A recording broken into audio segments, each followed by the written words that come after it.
শ্ৰী কৃষ্ণ স্বকৰ্মত্য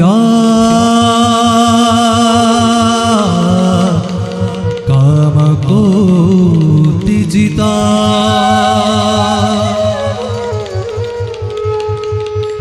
জগত পালকু দেব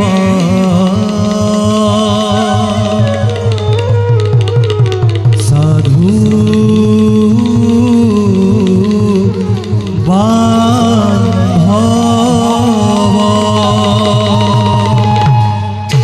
ৰবি খৰ্গি ৰাগনাথ তাল এক তাল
কল্যাণ সাধন বিশ্ব পালকৰে অভূতপূৰ্ব সংযোজন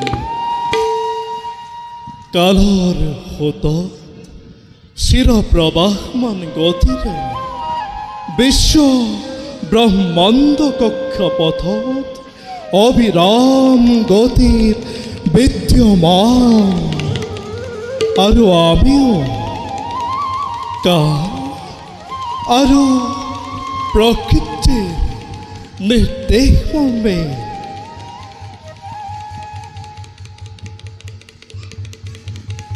মনুষ্যৰূপে জন্ম লভিছোঁ আমি নিজ ইচ্ছামতে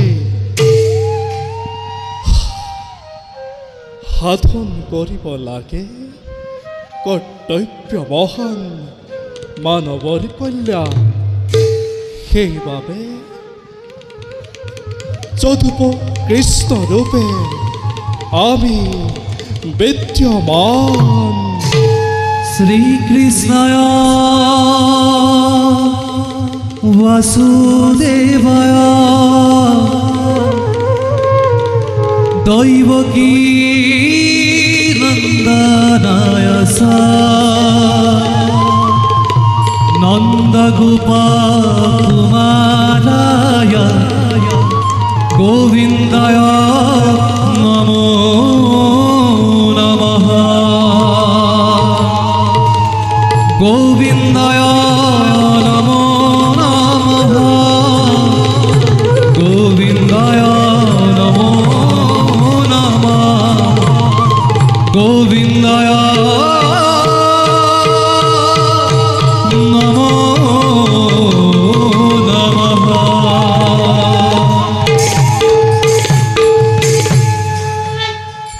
এফালে যদুকুলৰ কৰ্তব্য প্ৰধান আৰু অন্য হাতে এক ভীষণ সমৰৰ আগজননী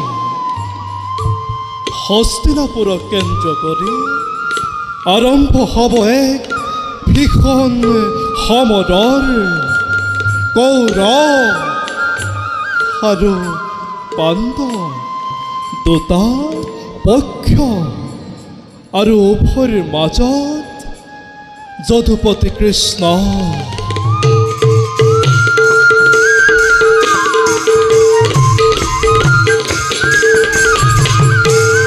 দিব্য দৃষ্টিৰ বলে আমি জানিব পাৰিছোঁ 12 বছৰীয়া বনবাসী জীৱনৰ অন্ত পেলাই দাদা যুধিষ্ঠিৰ সবে 4 ভাতৃ আৰু সখী দ্ৰৌপদীয়ে মৎস্য ৰাজ্যৰ ৰজা বিৰাটৰ দাস ৰূপে এবছৰ অজ্ঞাতকাল কৰিব যাপন আশ্চৰ্য তেওঁলোকৰ ধৈৰ্যক প্ৰশংসিছোঁ মই চোৱা জগতবাসী শুনা মোৰ কথা ত্যাগ আৰু ধৈৰ্যৰ প্ৰতিমূৰ্তি পাণ্ডৱ সত্যবাদিতা গুণ বুদ্ধি মত্তাৰে ভাতৃ স্নেহেৰে আৱৰি আছে বাসুতি পাণ্ডুৰ নন্দন ধৰ্মচ্যুত হ'ব খোজা নাই কোনো কাৰণতে আৰু সেয়েহে প্ৰতিক্ষণে সহায় হৈছোঁ মই পাণ্ডৱৰ দুষ্টক দমন আৰু শান্ত পালিবৰ বাবে যোগে যোগে আমি ধৰো অৱতাৰ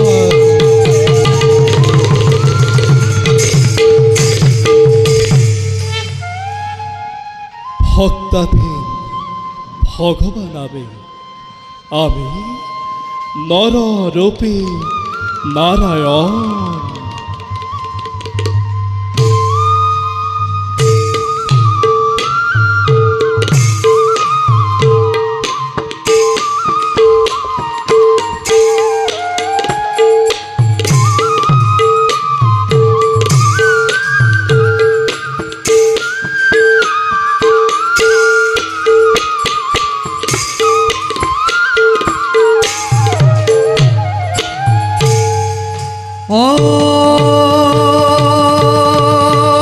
হৰি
পত্য উত্তৰ পিতা আৰু পাৰিষদ কংক মহোদয়। মহাৰাজ, আজি মহা আনন্দিত হে মৎস্যৰাজ বিৰাট। কিয় জানে মহোদয়? মহাৰাজ, অতি সৌভাগ্যৰ বলে লাভ কৰি আপোনাৰ দৰে বিদ্বানৰ সংগ লভিছোঁ অশেষ তৃপ্তি হৃদয়ৰ কোনোবা কোনো। মোৰ শত ধন্যবাদ গ্ৰহণ কৰক হে কংক মহোদয়। মহাৰাজ, আপনাৰ ধন্যবাদ মই সাদৰেৰে কৰিলো গ্ৰহণ। মোৰো আজি অশেষ তৃপ্তি মহাৰাজৰ সাক্ষাতে। আপোনাৰ কৰুণাৰ বলে স্থান পালো এই ৰাজসভাৰ মাজে। সিও এক সৌভাগ্য মোৰ বাবে। নিভাজ হিয়াৰ শত কৌটি প্ৰণিপাত মহাৰাজ আৰু ৰাজ সিংহাসনৰ প্ৰতি। আপোনাৰ বিচক্ষণশালী কথাৰ অৰ্থ অতিকে গম্ভীৰ। মহাৰাজ, বাৰু পুত্ৰ উত্তৰ পিতা দিয়া ৰাজ্যৰ সংবাদ নকৰি পলম। পিতা আপোনাৰ সুভাষণত বজাৰ মাজতে আনন্দৰ কিৰণ কৰিছোঁ প্ৰত্যক্ষ। অতিকৈ সুখী আজি মৎস্য ৰাজ্যৰ শত প্ৰজাখন। কিন্তু শত্ৰুৰ বাবে মাজে মাজে সংশংকিত। কাৰণ কাৰণ এতিয়াও হতটো শূন্য নহয় মৎস্যৰাজৰ। ৰাজ্যৰ সত্তু থকাটো একেবাৰে স্বাভাৱিক পুত্ৰ। পিতা, আমাৰ কৰ্তব্য মাত্ৰ প্ৰজাক শত্ৰুৰ কবলৰ পৰা ৰক্ষা কৰা আৰু অন্ন জলৰ অভাৱ নোহোৱাকৈ এক সুস্থিৰ পৰিৱেশ গঢ়ি তোলা। সেয়েহে এই বিষয়ে নকৰো চিন্তা। মই আছে মোৰ যোগ্য সেনাপতি কৃষক মৎস্য ৰাজ্যৰ বাবে অতি যোগ্যজন মহাবীৰ মহাপৰাক্ৰম। আৰু তুমি মোৰ যোগ্য পুত্ৰ উত্তৰ পিতা। মৎস্য ৰাজ্যৰ ভাবি অধীশ্বৰ পিতা, নে কি কয় কংক মহোদয়? মহাৰাজ, যোগ্য পুত্ৰ আপোনাৰ উত্তৰ যুৱৰাজ, যোগ্য সেনাপতি আপোনাৰ কৃষক মহাপৰাক্ৰমী। তথাপিও মহাৰাজ, পাৰিষদ স্বৰূপে দিওঁৱে সমিধান। প্ৰত্যেক মুহূৰ্ততে সাজু হৈ থাকিব লাগে ৰণৰ কাৰণে। হয়তো মৎস্য ৰাজ্যৰ উজ্জ্বল জ্যোতি দেখি হ'ব পাৰে নানাইতো শত্ৰু আপোনাৰ। সেয়েহে মহাৰাজ, ৰক্ষা কৰিবৰ বাবে আপোন প্ৰজাক সাজু হৈ থকা বুদ্ধিমানৰ কাম। চমৎকাৰ বিচাৰ আপোনাৰ কংক মহোদয়। মহাৰাজ, উত্তৰ পিতা। সাজু কৰি ৰাখিব সৈন্যক প্ৰত্যেক মুহূৰ্ততে। যোৱা তুমি সেনাপতি কৃষকক কৰি সাক্ষাৎ এই বিষয়ে লোৱা এক সঠিক সিদ্ধান্ত। সেয়ে হ'ব পিতা, আপোনাৰ আজ্ঞা পালি কৰ্তব্যতে হৈ অগ্ৰসৰ পালন কৰোঁ যুৱৰাজৰ ধৰ্ম। প্ৰণাম পিতা।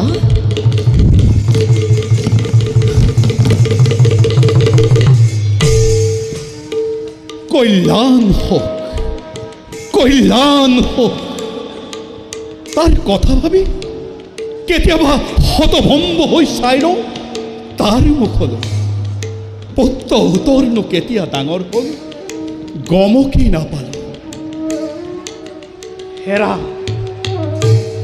হেৰা মহাৰাজ, যুৱৰাজ উত্তৰলৈ কৰিলে প্ৰত্যক্ষ।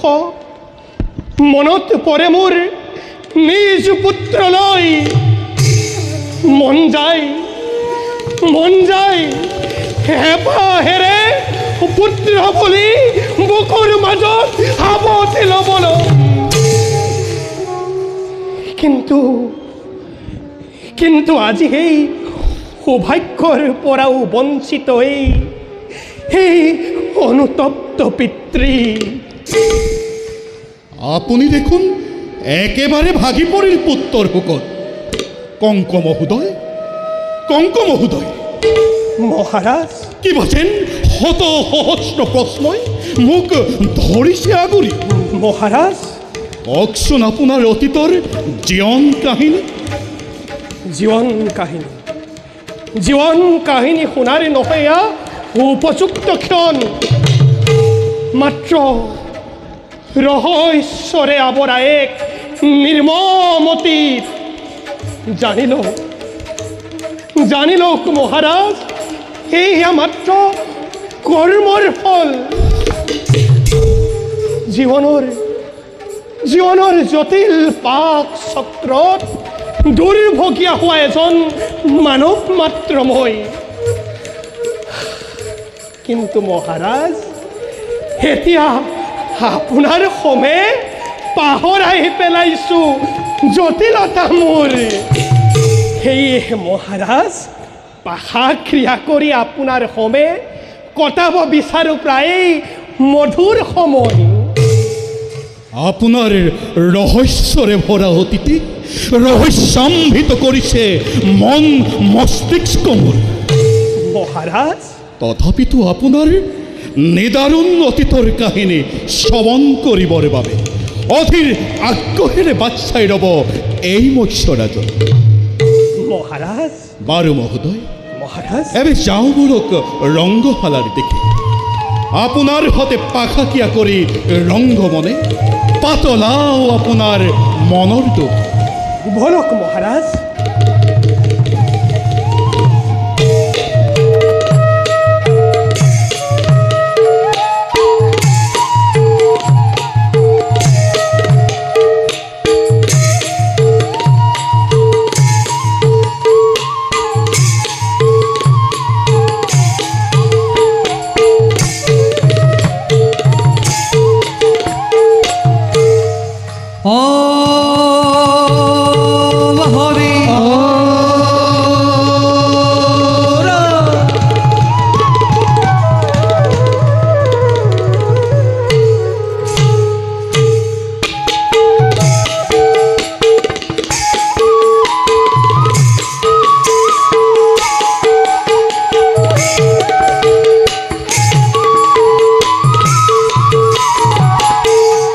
Om Hari Hare Dekho বীৰ সেনাপতি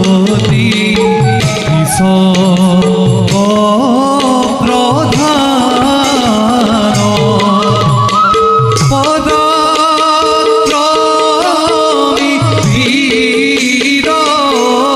বীৰতি দেখো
মৈশ্বৰাজ্যৰ যদিও সেনাপতি কিশোক হটকট বিধাতাময় বিৰাট ৰাজ্যৰ মোৰ শক্তি আৰু সামৰ্থ্যৰ ওপৰতে নিৰ্ভৰ কৰে মৈশ্বৰাজ্যৰ বৰ্তমান আৰু ভৱিষ্যত।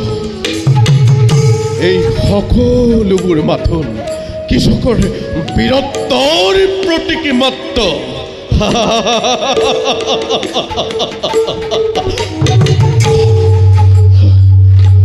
উচ্চাকাংক্ষী কৃষক কিন্তু হোৱা নাই সন্তোষিত এতিয়াও। ৰাজ্যৰ সুখবিলাসৰ সামগ্ৰী যথেষ্ট নহয় কৃষকৰ বাবে। মই বিচাৰো আৰু শ্ৰেষ্ঠ জীৱন, নহ'লে সন্তাপিত প্ৰাণে নহহিব ব্যৰ্থিত জীৱন। সেনাপতি ডাঙৰীয়া প্ৰণাম। যুৱৰাজ উত্তৰ প্ৰণাম। কোৱা আগমন উদ্দেশ্য। সেনাপতি ডাঙৰীয়া উত্তৰ পিতাৰ আদেশে শত্ৰুৰ আক্ৰমণ প্ৰতিহত কৰিবৰ বাবে আমাৰ সৈন্য শক্তি আৰু শক্তিশালী কৰি তুলিব লাগে। তাৰ বাবে মই প্ৰস্তুত আছো যুৱৰাজ। এই মৈশ্বৰাজ্যৰ সেনাপতি এই মৈশ্বৰাজ্যৰ লক্ষ্যধৰ ভাৰ মোৰ ওপৰত। নিশ্চয় সেনাপতি ডাঙৰীয়া, কিন্তু পিতাই দায়িত্ব আপোনাৰ লগতে মোক কৰিছে অৰ্পণ। ধন্যবাদ যুৱৰাজ। মোক সহায়ৰ নাই প্ৰয়োজন। কৃষকসকলেই এক হস্তিৰ সমান। মোৰ শক্তিৰ ওপৰত সন্দেহ কৰিছা সেনাপতি? সন্দেহ কৰিবলৈ কি আছে? নিজ গৌৰৱতী গৌৰৱান্বিত কৃষক। অৱশ্যে তুমি ইচ্ছা কৰিলে শক্তি প্ৰদৰ্শন কৰিব পাৰা তুমি মোৰ ওচৰত। বেশ সেয়ে হওকে ধৰা অস্ত প্ৰত্যক্ষ কৰা উত্তৰৰ বীৰত্ব। একদম সাজু হোৱা যুৱৰাজ।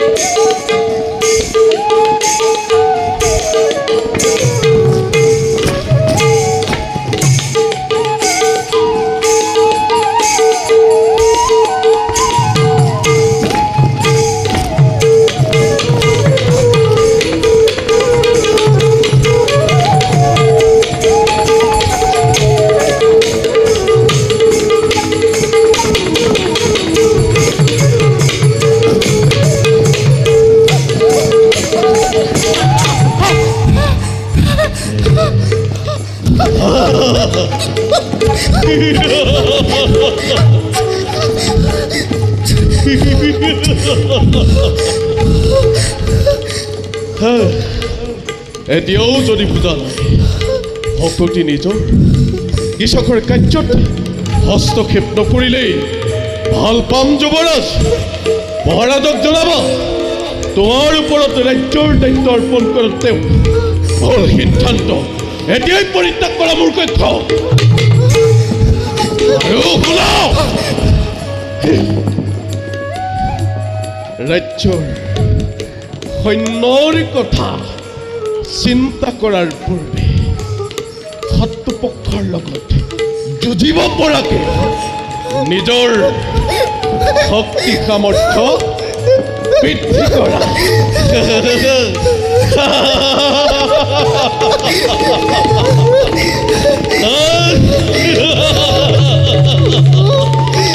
ৰাজ্যৰ যুৱৰাজে যদি দুৰ্বল হয় আৰু তেওঁ হাততেই যদি সৈন্য পৰিচালনাৰ দায়িত্ব অৰ্পণ কৰি যুদ্ধত অৱতীৰ্ণ হ'ব লগা হয় তেন্তে মৎস্য ৰাজ্যৰ ভৱিষ্যত তুমি নিজেই চিন্তা কৰা যুৱৰাজ। যোৱা যোৱা মাতৃৰ হুকুমল খোলাত তুমি কৰাগৈ বিশ্ৰাম।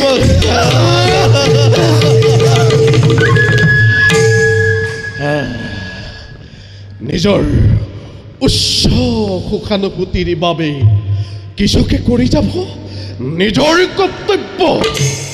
নিজ গুণে তুষ্ট কৃষকে নিজৰ জীৱনত কৰ্তব্যৰ হেতুৱে যাত্ৰা কৰোঁ আপোন স্থানে।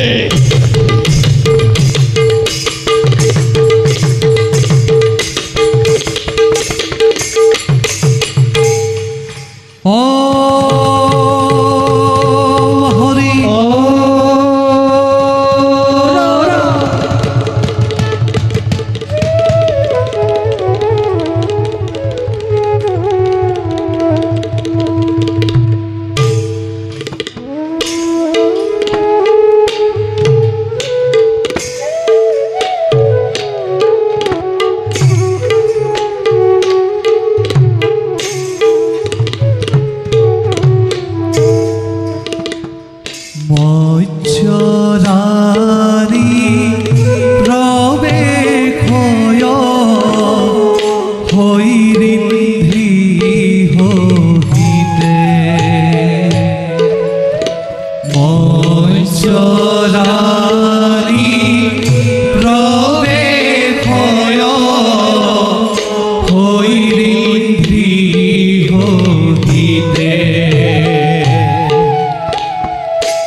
কতু সভাময় আখিয়া বিরাজে দাখি কহ বুধিয়াহি দাখি কহ বুধিয়াহি ঘুরিলা নিজে ঘুরিলা নিজে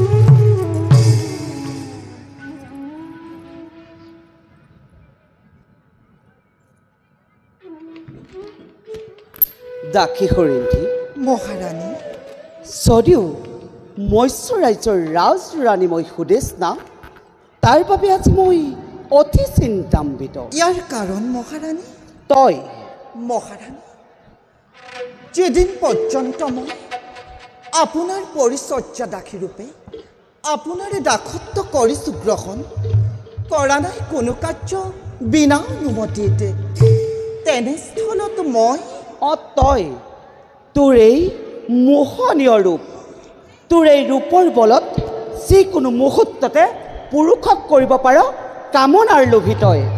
অৰ্থাৎ মহাৰাণী অৰ্থাৎ কামনাত প্ৰফুল্লিত হৈ যিকোনো পুৰুষে জাপ দিব পাৰে তোৰ এই জ্বলন্ত অগ্নিত মহাৰাণী আৰু সেই স্বাৰ্থপৰ পুৰুষ জাতিৰ মাজত বিদ্যমান স্বামী মোৰ ভয় হয় কেতিয়াবা তোৰ বাবে যদি হেৰুৱা মই ৰাজৰাণী পদ।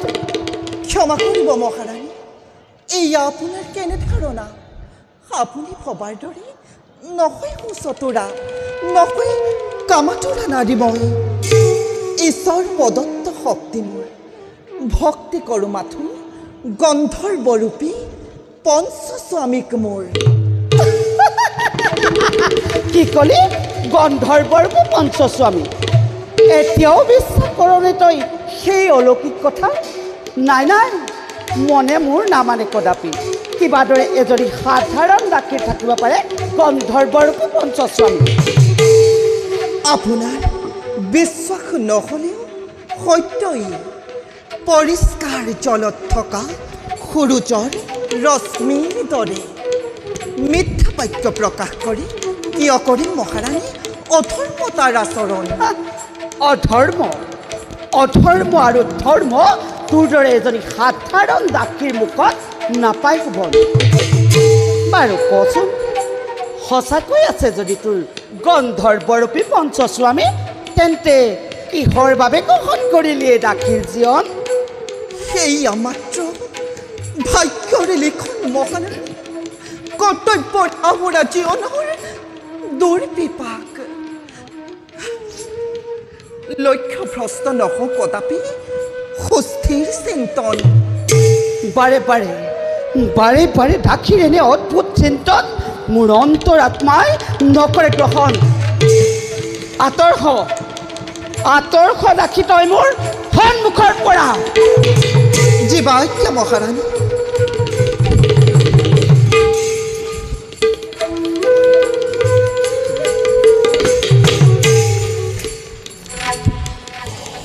অপূৰ্ব মনোমোহা যেন সৰগৰ দেৱী মৰতলৈ আহিছে নামি ভাঙি দিব খোজে হৃদয়ৰ দ্বাৰ।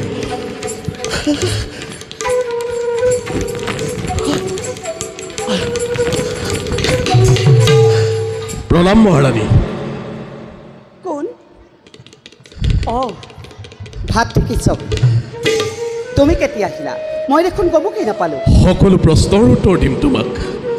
এইমাত্ৰ যে তোমাৰ কক্ষৰ পৰা ওলাই গ'ল সুন্দৰীগৰাকী কোন? তাই এজনী দাসী। দাসী? তোমাৰ দাসী ইমান সৌন্দৰ্যৰ অধিকাৰী এই যে অসহনীয় ভক্তি এজনী দাসীৰ বাবে তোমাৰ এই আচৰণ? যাৰ মাত্ৰ এটা দৰ্শনত মন প্ৰাণ পুলকিত হ'ল কৃষকৰ কেনেদৰে সহ্য কৰিব পাৰে তেওঁ দাসিত্ব জীৱন? দাসীৰ প্ৰতি প্ৰেম ভাৱ তই ভুল কৰিছ কৃষক। ভুল শুদ্ধৰ ধাৰণা এতিয়াও বিদ্যমান কৃষকৰ হীৰক। কৃষক, মৎস্য ৰাজ্যৰ প্ৰধান সেনাপতিৰ মুখত এনে তুচ্ছ প্ৰেম ভাৱ নহয় শোভন। ভগ্নী বুলি সহিছো তোমাৰ এনে বচন। কৃষক, মোৰ কাৰ্যত তুমি নকৰিবা বাধা আচৰণ। কৃষক, উচ্চাকাংক্ষী কৃষকে যেতিয়া কিবা এটা কামলৈ মন মেলে সেই কাম সম্পূৰ্ণ নোহোৱা পৰ্যন্ত ক্ষান্ত নাথাকে। আজিৰ পৰা সেই সুন্দৰীৰ ওপৰত মই দৃষ্টি কৰিম নিক্ষেপ। কৃষক, তোমাৰ কৰ্ম হ'ল সেই সুন্দৰীক মোৰ কৰাত সহায় কৰা। মই এতিয়া আহিলো ভগ্নী। কৃষক, কৃষক, এজনী সাধাৰণ দাসীৰ ৰূপত ভুল গ'ল ভদ্ৰ কৃষক। মোৰ অনুমান সত্য হ'ব নেকি? সঁচাকৈ হেৰুৱাব লাগিব নেকি মই মোৰ সোণৰ সংসাৰ? নাই নাই, ৰাজ ৰাণী মই ইয়াৰ কৰিম যথোচিত উপায়। অকালতে মৰখিবলৈ নিদিওঁ মই মোৰ সোণৰ সংসাৰ।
আজি পৰাজিত নহয় মাত্ৰ উত্তৰ কৃষকৰ সন্মুখে। আজি পৰাজিত উত্তৰৰ আত্ম গৌৰৱৰ। আজি পৰাজিত উত্তৰৰ স্বাভিমানৰ। আজি পৰাজিত উত্তৰৰ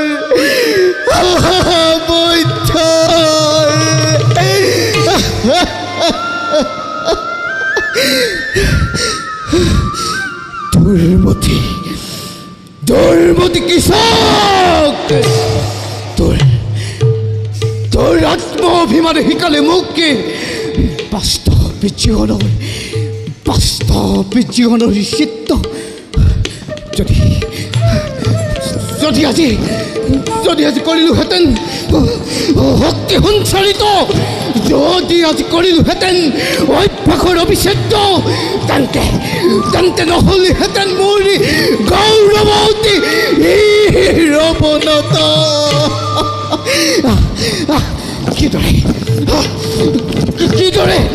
কিদৰে কৰোঁ বৃদ্ধি শক্তি মোৰ শত্ৰুৰ প্ৰত্যুত্তৰৰ বাবে। নহ'লে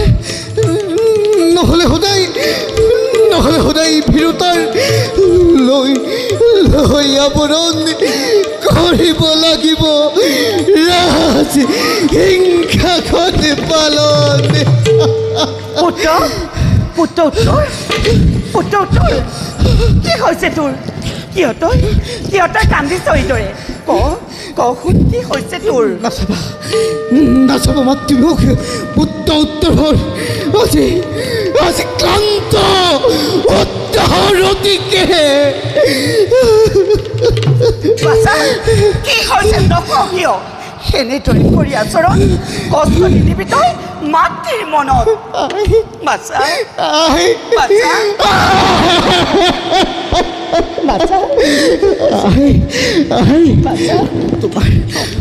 তোমাৰ পুত্ৰ আজি পৰাজিত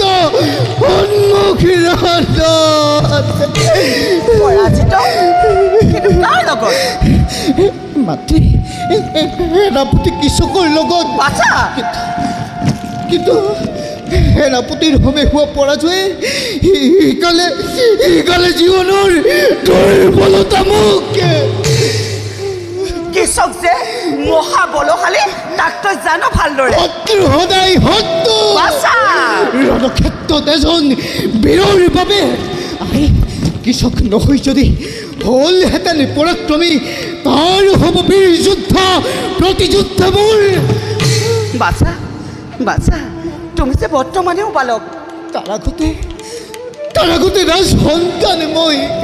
শৰীৰৰ পথি ৰন্ধে বৈ গৈছে মাতৃ মৈশ্বৰাজনৰ ৰক্ত প্ৰতি ধমনীতে মাতৃ তোমাৰ ৰক্ত।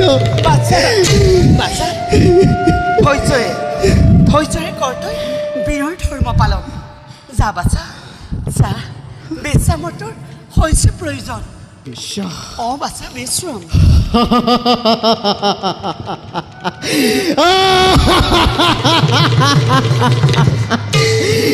বিশ্ৰাম প্ৰয়োজন মাতৃ নিজ লক্ষ্য স্থানৰ। নহয় ক্ষণ মোৰ মাত্ৰ বিশ্ৰামৰ আশীৰ্বাদ কৰিবা যাতে পাওঁ সেই ক্ষণ।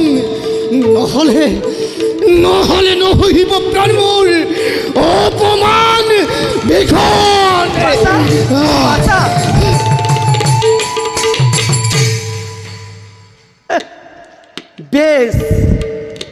বেশ পুত্ৰ, তোৰ এই অপমানে শত্ৰুৰ কৰ্তব্যৰ মধুৰ ক্ষণ, কিন্তু মোৰ বাবেও নহয় ক্ষণ সামান্য। এফালে দাসী হৰিন্ধি ৰূপৰ চিন্তন, অন্য হাতে কৃষকৰ দৃষ্টিভীষণ। কৰি যাম কৰ্তব্য মই অতি সযত্নে। বেশ কৃষকৰ কক্ষে পঠাও দাসীকে তীক্ষণে নকৰি পলাও। কৃষকে কৰিব মোৰ চিন্তা নিবাৰণ। যদি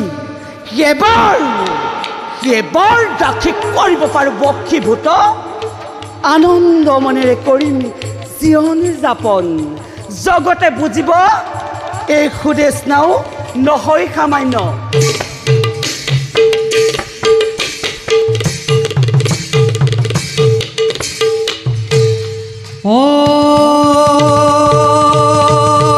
হরি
রাম হরি হর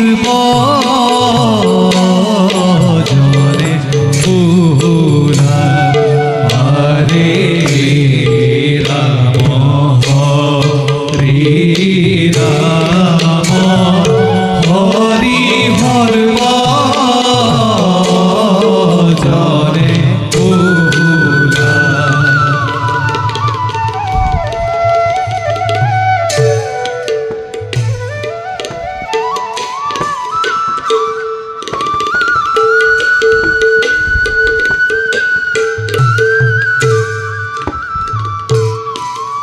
সুশোভিত চতুৰ্দিশ কৰি জাতিষ্কাৰ মৎস্যৰাজে শোভা কৰে জ্যোতি উত্তৰাৰ।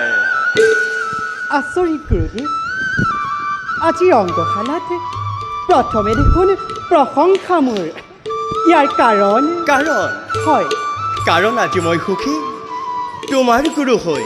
অৰ্থাৎ অৰ্থাৎ অৰ্থাৎ তোমাৰ গুৰুৰূপে থাকি বহুকাল পাহৰি পেলাইছোঁ জীৱনৰ কিছু নিৰ্মম সত্য। সেয়েহে সুখী মই।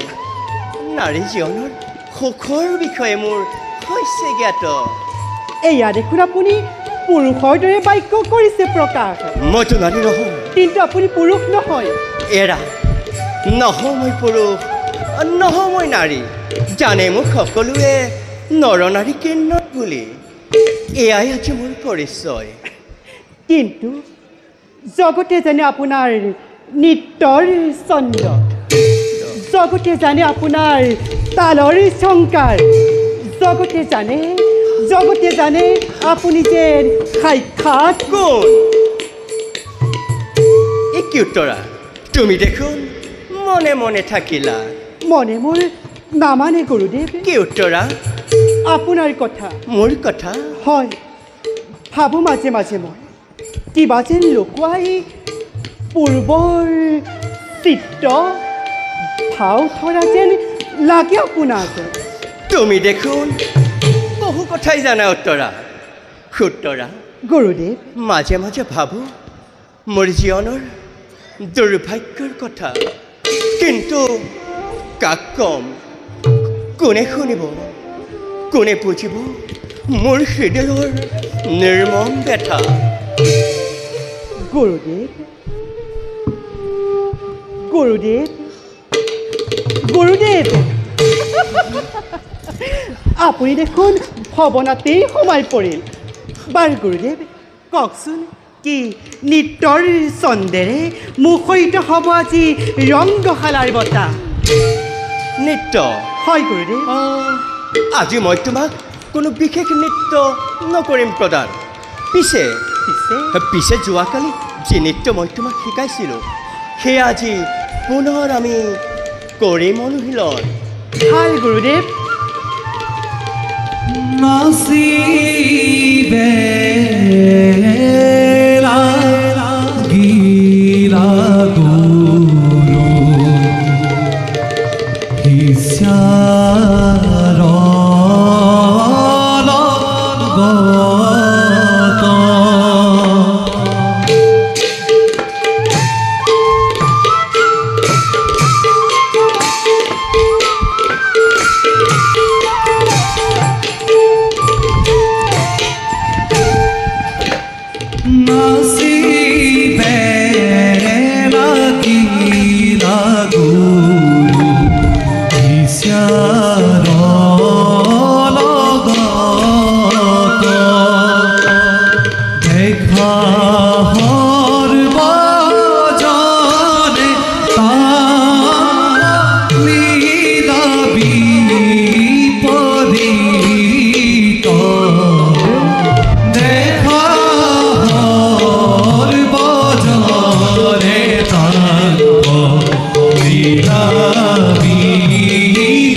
উঠি উঠি নৃত্য দিছে খুতৰা। মই নৃত্য কৰিব নোৱাৰো গুৰুদেৱ খুতৰা। মোৰ ভৰি দুটি বিষে জৰ্জৰিত খুতৰা, নৃত্যাভ্যাসত এনেবোৰ কষ্ট থাকে। এতিয়া যোৱা, তুমি কৰিবা বিশ্বাস। আজিলৈ তোমাৰ নৃত্যাভ্যাস ইমানতে সমাপ্ত বুলি মই কৰিছোঁ ঘোষণা। ভাল গুৰুদেৱ। খুতৰা।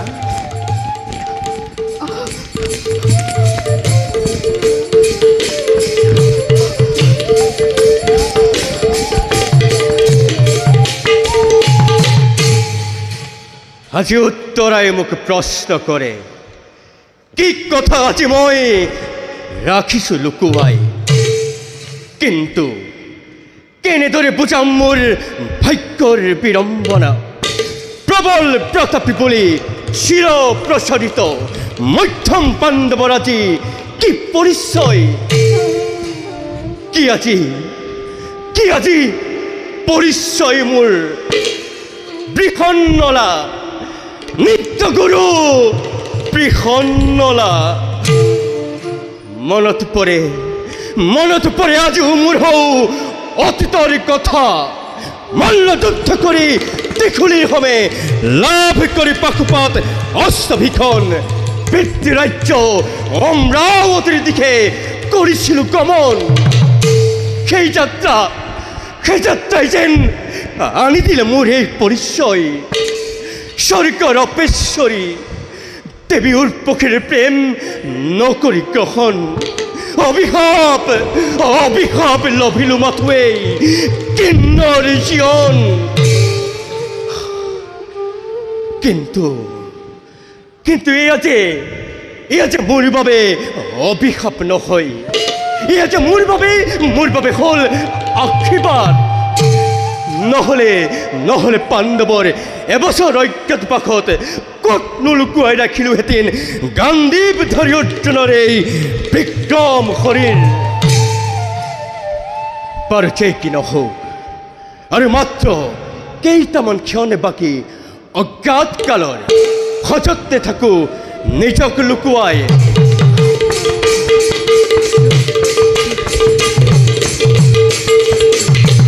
এটি অস্পষ্ট জ্যোতিৰে লেলিহান শিখা মেলি কয়, অজ্ঞাত বাঘটোৰ নহ'ব সম্ফল। তাৰ আগে ধৰিব লাগিব তই মূৰ্তি ভীষণ। নাই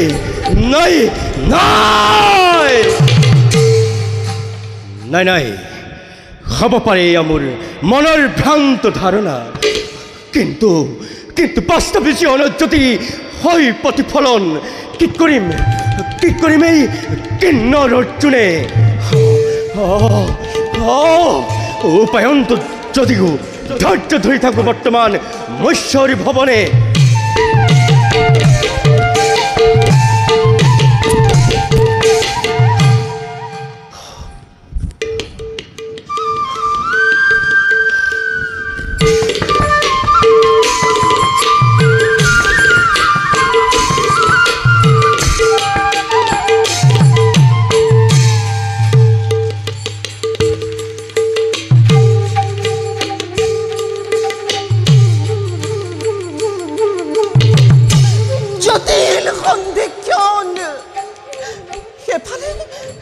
সেফালে ধৰ্মৰক্ষাৰ ভীষণ যুঁজ, আনফালে সি দুৰ্মতি কৃষকৰ কুদৃষ্টি মোৰ ওপৰত।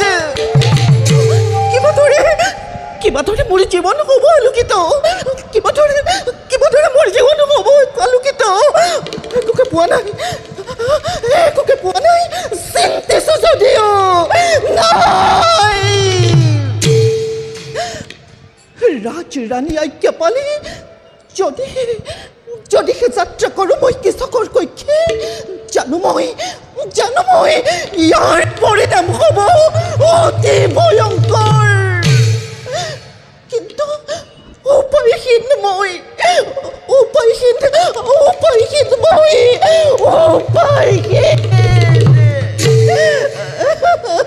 দাসী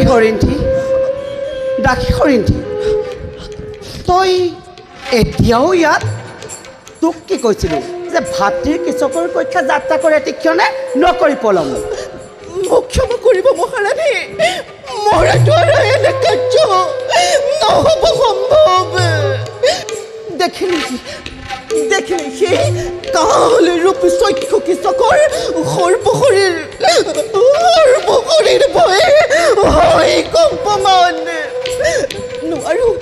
নোৱাৰো ৰাজৰাণী নোৱাৰো সখিব মই কৃষকৰ ওচৰত তোৰ বাক্য শুনি কি মই তোক অব্যাহতি দিব লাগে কৰ্তব্যৰ পৰা মোৰ আদেশ এতিয়াই এই মুহূৰ্ততে যাত্ৰা কৰ কৃষকৰ কক্ষে নতু মই তোক নকৰিম ক্ষমা কোনো কিন্তু নাই এয়া মোৰ আদেশ আজ্ঞা মহাৰাণী যদি কৃষকে কৰিব বিচাৰে মোৰ প্ৰতি অন্যায় আচৰণ তেন্তে কি তেন্তে ভীষণ দুৰ্যোগৰ হ'ব সূত্ৰপাত মহাৰাণী আপোনাৰ জ্ঞাত বিদিত মোৰ পঞ্চস্বামীৰ কথা গন্ধৰ্বস্বৰূপে ৰক্ষা কৰে মোক প্ৰত্যেক মুহূৰ্ততে এই কথা অৱগত কৰিলোঁ আপোনাক তাত ক্ষতি আপোনাৰ মোৰ কি ক্ষতি কাৰণ কৃষক আপোনাৰ ভাতৃ কেনেদৰে মহাৰাণী কেনেদৰে সহ্য কৰিব আপুনি ভাতৃৰ শোক হৰিণধি ৰাখি তই তোৰ মুখত এনে বৰ কথা নুশুনো মই কোনো কাৰণত ক্ষমা কৰিব মহাৰাণী সেয়া আপোনাৰ প্ৰতি মোৰ আগজাননীয়েই হওক বা পৰিণামেই হওক তাৰ বাবে সুদেশ নাই নকৰে ভক্ষেপ মাথো তই মোৰ আদেশ কৰ পালন তেন্তে সাজু থাকিব মহাৰাণী ভীষণ প্ৰলয়ৰ বাবে যদিহে তোৰ মতে কৃষকে কৰিব বিচাৰে অনিষ্ট এই শৈৰেন্দ্ৰীৰ প্ৰতি তেন্তে গন্ধৰ্বৰূপী পঞ্চস্বামী মোৰ নাথাকিব ক্ষান্ত হৈ মই আহিলোঁ মহাৰাণী মই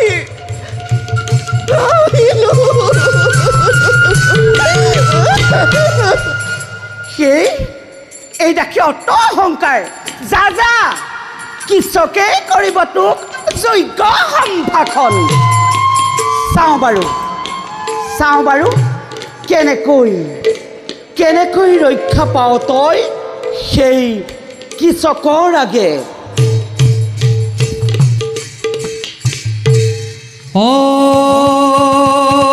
হৰি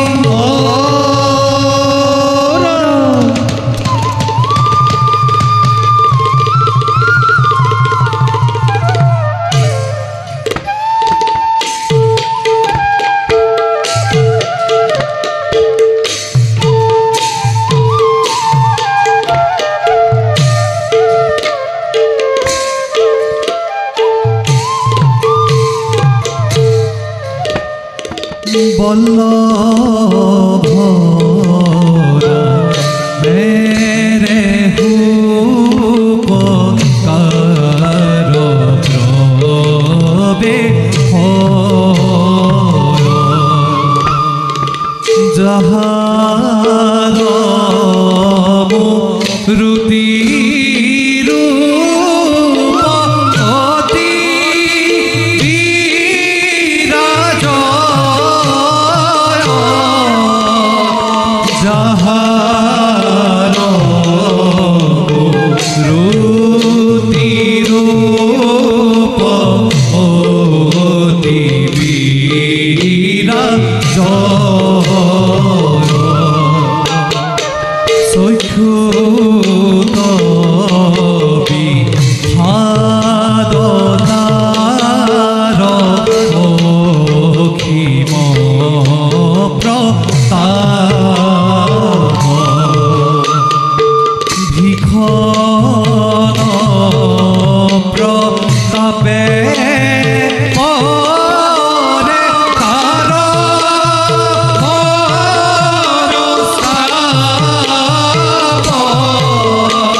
ভীষণ হৰিৰ যাৰ পৰিচয় দুৰ্জয় প্ৰতাপী মহাশক্তিশালী পৱনৰ দৰে অজয় শকতি এয়াই মাথো উপকাৰূপী বল্লভৰ প্ৰকৃতি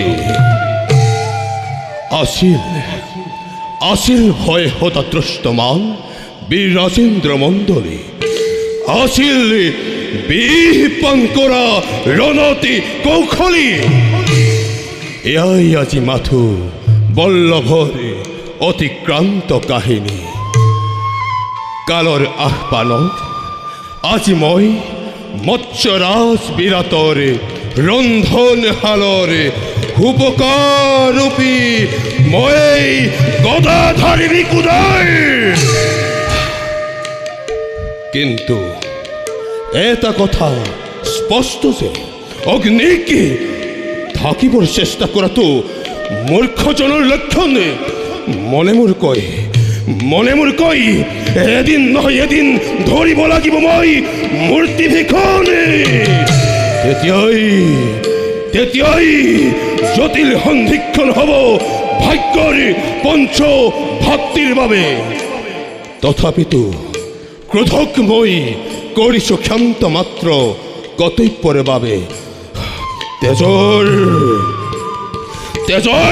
ফাকু খেলা ক্ষণ পৰ্যন্ত উপকাৰূপে শান্ত সৌম্যৰূপ পৰিধাৰণ সত্য ধৰ্ম জ্যেষ্ঠৰ কৰো ৰক্ষণ ওম শান্তি যাওঁ এবে মই সাধন কৰোঁ নিত্য নৈমিত্ৰিক কাৰ্য আগন্তুক ভৱিষ্যতৰ বাবে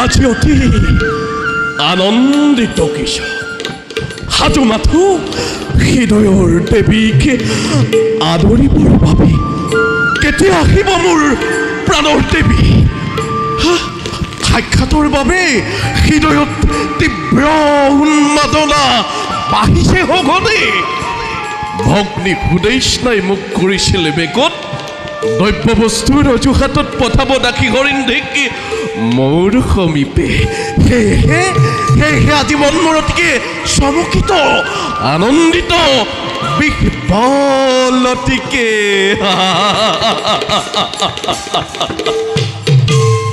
আশাৰে কামিনী মোৰে পান কৰি অমৃত যৌৱন কৃষকৰ কামানল শান্ত কৰিম আজি যিকোনো প্ৰকাৰে কিন্তু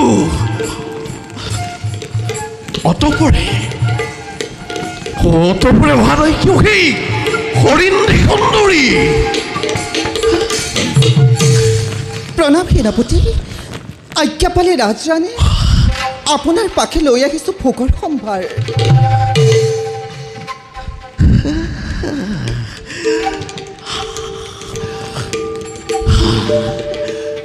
গ্ৰহণ কৰি বিদায় দিয়ক এবে নিবেদন কলৈ যোৱা হৰিন্ধী খন্তেক থাকি কৃষকৰ পাশে তাৰ পাছে যোৱা তুমি ৰাজভৱনে ধন্যবাদ সেনাপতি ডাঙৰীয়া আপোনাৰ ৰজাচিত কৰোণাৰ বাবে এবে মই মাগিলোঁ বিদায় কৃষকৰ গৃহ মাত্ৰ খোলা আছে তব আগমনৰ উদ্দেশ্যে দিয়া নাই মই তোমাক প্ৰস্থানৰ আদেশ সেনাপতি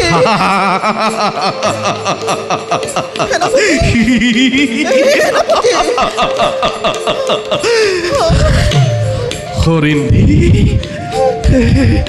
নহয় তুমি উপযুক্ত দাসীৰ বাবে তোমাৰ ৰূপ যৌৱনে পুলকিত কৰিলে মন আকাশ মোৰ দৰ্শন কৰি তোমাৰ অপৰূপ সৌন্দৰ্য বিমোহিত হলুক্ষণিকতে সেয়েহে মই তোমাক বিচাৰোঁ সদায় মোৰ দুবাহুৰ মাজত ৰাখিবানে অনুৰোধ মোৰ অসম্ভৱ এই আছে নহয় সম্ভৱ নহয় যুৱতী মই আছে মোৰ পঞ্চস্বামী গন্ধৰ্ব স্বৰূপে তেনে ক্ষেত্ৰত কিবা দৰে সময় ল'ব লগৰী প্ৰাণৰ মোক ক্ষমা কৰিব সেনাপতি এই ক্ষেত্ৰত মই অসমৰ্থতাৰ কৰিছোঁ স্বীকাৰ পাৰে পাৰে তোমাৰ কি বচন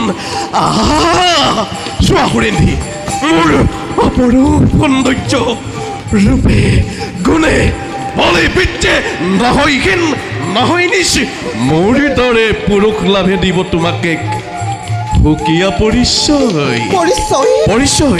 পৰিচয় মোৰ এতিয়াও আছে সেনাপতি গন্ধৰ্ব স্বৰূপে পঞ্চস্বামীয়ে কৰি আছে ৰক্ষা মোক পৰিচয় সহায়ত সেয়েহে ত্যাগ কৰা তোমাৰ কল্পনা মনৰ গন্ধৰ্ব নহয় হৰিন্ধি তোমাৰ সৌন্দৰ্যই মোহিত কৰিলে দেশ বিস্মিত কৰিলে প্ৰাণ দিয়া মোক এটিবাৰ প্ৰেমালিংগ সেয়া কি কৈছা সেনাপতি এগৰাকী বিবাহিত মহিলাৰ পৰা আশা কৰা তুমি প্ৰেমালিংগন এজন প্ৰধান সেনাপতিৰ মুখত এনে ঘৃণিত বচন সহ্যৰ ৰথিকি একেবাৰে অতিকে ধাৰণ ইচ্ছা হ'লে মোৰ তোমাৰো কিন্তু নহ'ব ৰক্ষণ সামান্য দাসীৰ মুখত কৃষকে এনে দাম্ভিক বচন কেতিয়াও নকৰে সহ্য তোমাৰ ওপৰত আজি বল প্ৰয়োগ কৰি হ'লেও কৃষকে আত্মতুষ্টি কৰিব আদায় হৰিন্ধি তিহা কাষ চাপি দূৰ কৰা মনৰ কামনা দগ্ধ আজি কামা নলে মই হৰিন্ধি কাষ চাপি দূৰ কৰা মনৰ কামনা কাষ চাপি দূৰ কৰা মনৰ কামনা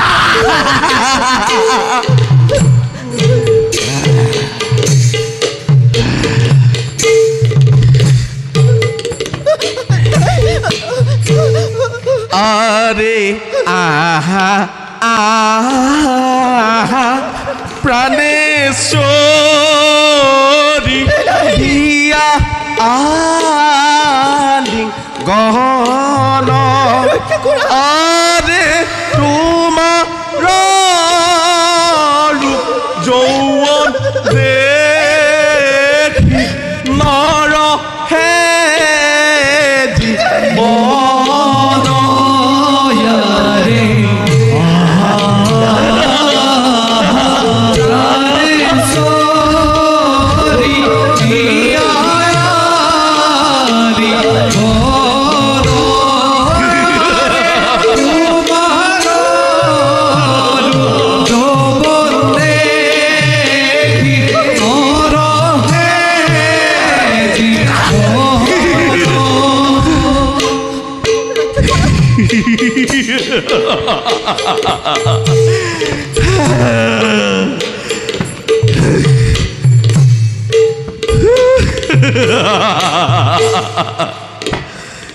ওই রে দূর মতি হুন হই রিন্ধির বসন হারি পদাঘাতে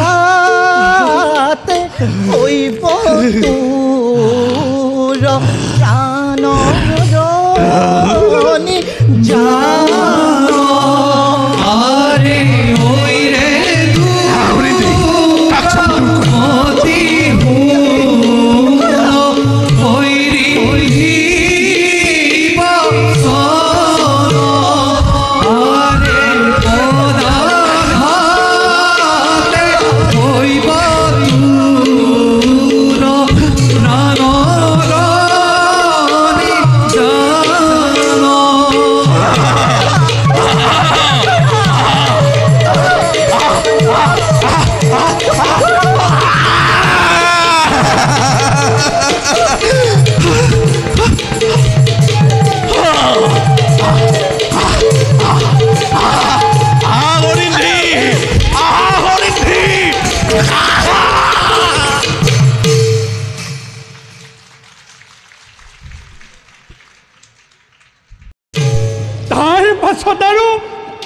মহাৰাজ প্ৰকাণ্ড ৰাক্ষসটোক ভীমে ভুকুৱাই হত্যা কৰিলে।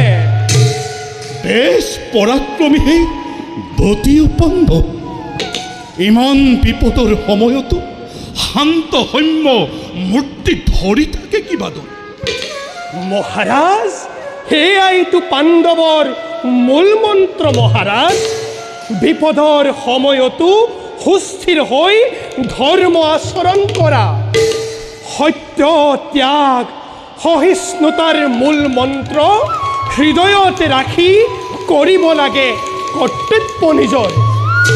মহাৰাজ এইসমূহ গুণময়ী যুধিষ্ঠিৰ পৰমাত্মাৰ পৰাই লাভ কৰিছোঁ। সঁচাকৈয়ে ধন্য আপুনি। যুধিষ্ঠিৰৰ দৰে ৰজাৰ সংঘ আপুনি কৰিছিল লাভ, আৰু সেয়েহে ময়ো আপোনাক লভি ধন্য হৈছোঁ মহোদয়। বাৰু মহাৰাজ, শুনিবলৈ পাইছোঁ ৰাজ্যৰ দক্ষিণ প্ৰান্তত প্ৰজাৰ অলপ হৈছে কিছু অভাৱনাতন। গতিকে মহাৰাজ এই বিষয়ে সিদ্ধান্ত গ্ৰহণ কৰা উচিত আপোনাৰ। হয় মহোদয়। মহাৰাজ চিন্তিছোঁ এই বিষয়ত প্ৰতিকাৰ অৱশ্যেই কৰি। ৰক্ষা কৰক মহাৰাজ, ৰক্ষা কৰক,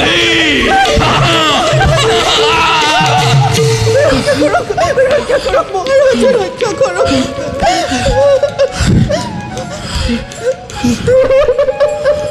সেনাপতি কৃষক, এয়া তোমাৰ কেনে আচৰণ দাসীৰ প্ৰতি? মহাৰাজ, এয়া কৃষকৰ সম্পূৰ্ণ ব্যক্তিগত সিদ্ধান্ত জীৱনৰ। ইয়াত আপোনাৰ হস্তক্ষেপ নিষিদ্ধ। কিন্তু তোমাৰ এনে আচৰণ ৰাজসিংহাসনৰ পৰা দণ্ডনীয়। সেই ৰাজসিংহাসনো কৃষকৰ বীৰত্বৰ ওপৰতে নিৰ্ভৰশীল। তথাপিতো তুমি বুজা উচিত নাৰী নিৰ্যাতন এক অপৰাধ। হাজাৰটা অপৰাধ কৰিলেও দোষী নহয় কৃষকে মৎস্যৰ ৰাজপ্ৰসাদত।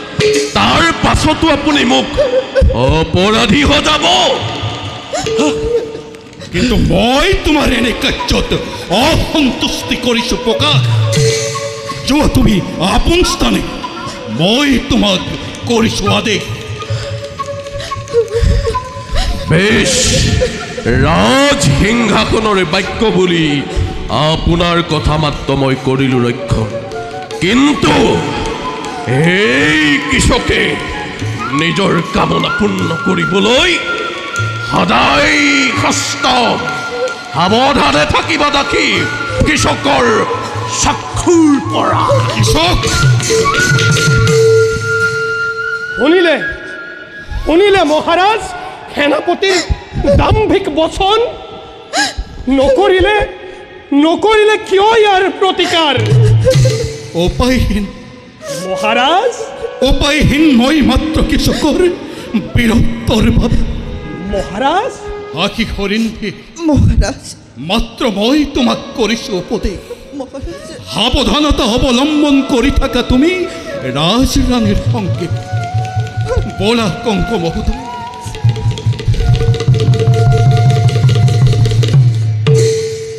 ধন্যবাদ, ধন্যবাদ মহোদয়, মোক ৰক্ষণৰ বাবে। মোক নুবুজিবা হৰিণী। এতিয়া উপায় মাত্ৰ সুস্থিৰ আৰু সাৱধান হোৱা জ্ঞানীজনৰ কাম। সহ্য কৰি থাকা তুমি, থাকা স্বামী দেৱতা। মই কিন্তু নখম ক্ষান্ত কোনো কাৰণতেই। যিদিনা পৰ্যন্ত নাপাব শাস্তি সেই দুৰ্মতি দুৰ্জনে ধাৰণ কৰি মূৰ্তি ভীষণ কৰিম মই প্ৰতিকাৰিয়াৰ। কৰিম মই প্ৰতিকাৰিয়াৰ।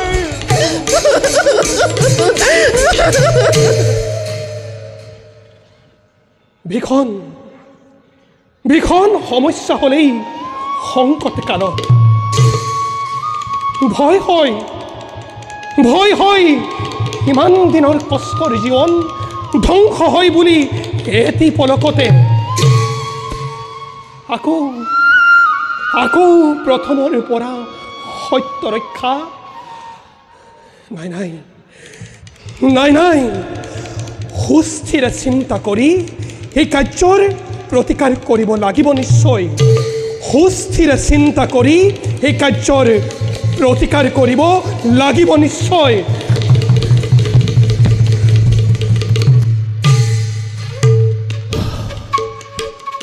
উদ্ভাসিত তপ্ত ৰক্ত মোৰ অনল সদৃশ চক্ষু প্ৰবাহিত ভীষণ মূৰ্তি মোৰ প্ৰত্যক্ষ কৰিব হবে শেষ হ'ব নিন্দিত জীৱন এটি পলকতে এফালৰ পৰা সংহাৰী সৰ্বশত্ৰু মোৰ বিভীষিকাৰ আতংকৰ মই কৰিম সূচনা জগতে দেখিব মাথোন প্ৰলয়ৰ হাক জাননী কিন্তু জ্যেষ্ঠজনৰ সত্যপনৰ বাবে আজ যে মই বাক ৰুদ্ধ শক্তি ৰুদ্ধ আজি মই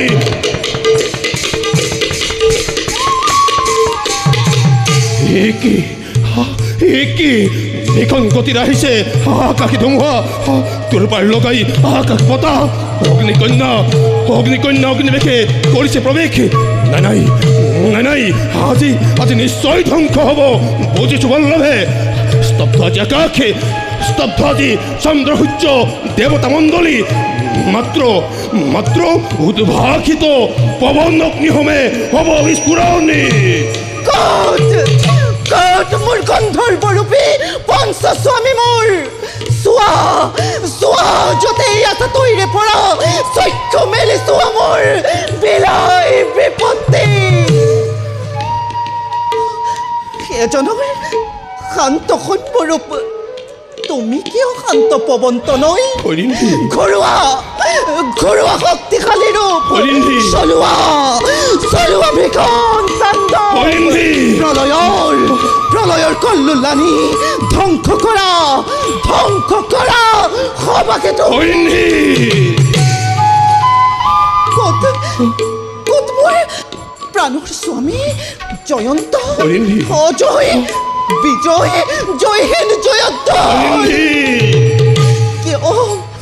কিয় তোমালোক শান্ত সেই সুৰেন্দ্ৰৰ ৰূপৰত হোৱা অন্যায় প্ৰত্যক্ষ কৰি জাগা মোৰ পঞ্চদেৱতা জাগা মোৰ পঞ্চদেৱতা জাগা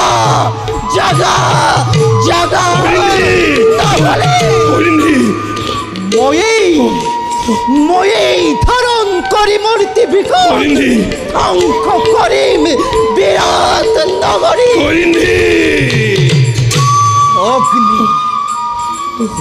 অগ্নি কন্যাময় বরখিম অগ্নি মুহূর্ততে বরখিম অগ্নি মুহূর্ততে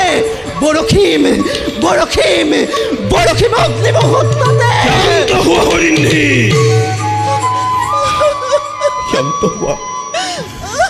শান্ত হোৱা হৰিন্ধি শান্ত হোৱা তোমাৰ কৰুণ কণ্ঠস্বৰে মোৰ প্ৰতি হিৰাই বৰখি চেপি তোমাৰ কাতৰ স্বৰে মোক কৰিছে বিপদ শান্ত হোৱা হৰিন্ধি নকৰিবা ক্ৰন্দন তুমি মই কৰিম প্ৰতিকাৰ কৰিবা তুমি ও হৰিন্ধি কৰা প্ৰতিকাৰ তুমি হৰিন্ধি ৰূপ ধৰা ভীষণ বেগেৰে ধ্বংস কৰা মুহূৰ্ততে সেই দুৰ্মতি কৃষকক তাৰ আগে ক্ষান্ত হোৱা তুমি পাহৰি নাযাবা জ্যেষ্ঠ দাদাৰ আদেশ পালিহে আমি এই জীবন কৰিছো ধাৰণ। কিবাদৰে কৰা হ'ব কৃষ্ণকে নিধন? কওক না কিবাদৰে কৰা হ'ব কৃষ্ণকে নিধন? কওক কিবাদৰে কৰা হ'ব কৃষ্ণকে নিধন? কিবাদৰে শুনা শুনা হৰিন্ধি, মোৰ কথা তুমি। ৰাত্ৰিকালে ৰংগশালা থাকে শান্ত হৈ, মাতি আনা কৃষকক সংগোপনে গৈ থাকিম থাকিম ৰংগশালে তোমাৰ ৰূপ লৈ। বধিম কৃষকক সেই স্থানে গৈ। তেন্তে সেয়ে হ'ব আজি ৰাত্ৰিকাল কৃষকক মাতি আনি কৰিম সৎকাৰ। তুমি তাৰ কৃতাহুতি কৰিবা প্ৰদান।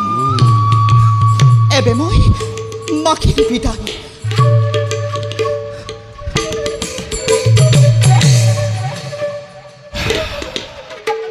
ময়ো এবে সংগই প্ৰস্তুতি। আজি বহু দিনৰ পাছত মিলিছে মোৰ সোণালী সুযোগ।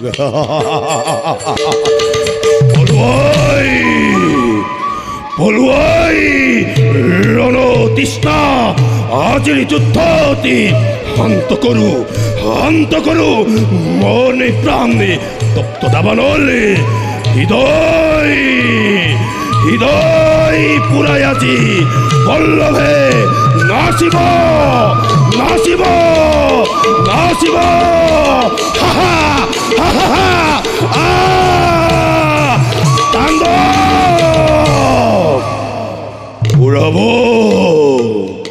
পুৰাব তদিনে সাঁচি ৰখা মনৰ হাবিয়া। আৰু তাতেই হ'ব কৃষক বিনা।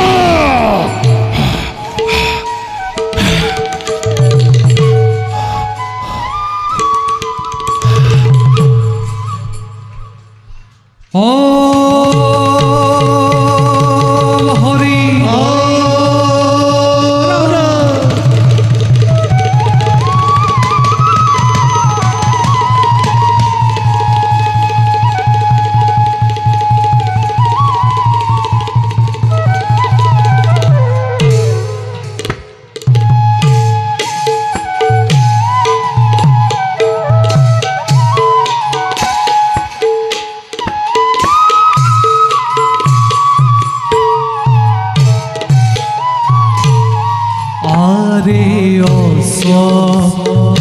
সঙ্গে দেখা গ্রন্থি রবে ক্রিয়া আরে পাশে তন্ত্রী পালো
আইতন কৃপাল, দাদা তুমি বোলে মৎস্য ৰাজ্যৰ গোৱাল।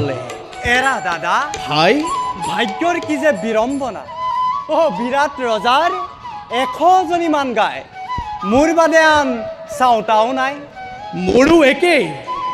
এইটো যে দেখিছা অশ্ব, অতি বলৱান, অতি শক্তিৱান। সেইবাবে ইয়াক খুৱাইছোহে খুৱাইছো। পাছে খাবলৈ ববলৈ হ'লে মন নকৰে। ইয়াক অকল জপিয়াবলৈ দিবা। সেয়া দেখিছা, জপিয়ালেই নহয়। পিছে দাদা, ভাই ইয়াক উপকাৰ বল্লভ দাদাই বনোৱা খাদ্য খুৱাইছেনে নাই? ভাই তেতিয়াহে এই বল্লভ দাদাৰ নিচিনা পালোৱান হ'ব। হেৰা, ঠিকেই কৈছা। পাছে বল্লভ দাদাই মনে মনে অমাৱস্যাৰী নিশা গুপ্ত আলোচনাৰ কথা তোমাৰ আগত ক'বলৈ কৈছিল। কৈ থলো, মনত ৰাখিবা। পিছে দাদা, ভাই পূৰ্বাভাস হৈছে মোৰ, মৎস্য ৰাজ্যত ঘটিব যেন ঘোৰ অথন্তৰ। ভাই সেয়েহেতু প্ৰতিপলে সত্য ৰক্ষাৰ স্বাৰ্থত সাৱধানতা অৱলম্বন কৰিব লাগিব। পাছে আৰু দেৰি নকৰোঁ, এই স্থান যোগ্য নহয় গুপ্ত প্ৰকাশৰ। ব'লা ভাই, লোৱা তোমাৰ গাই, ময়ো অশ্বলয়া তোমাৰ পাছে যায়। ব'লা তেন্তে ককাই। ব'লা ভাই।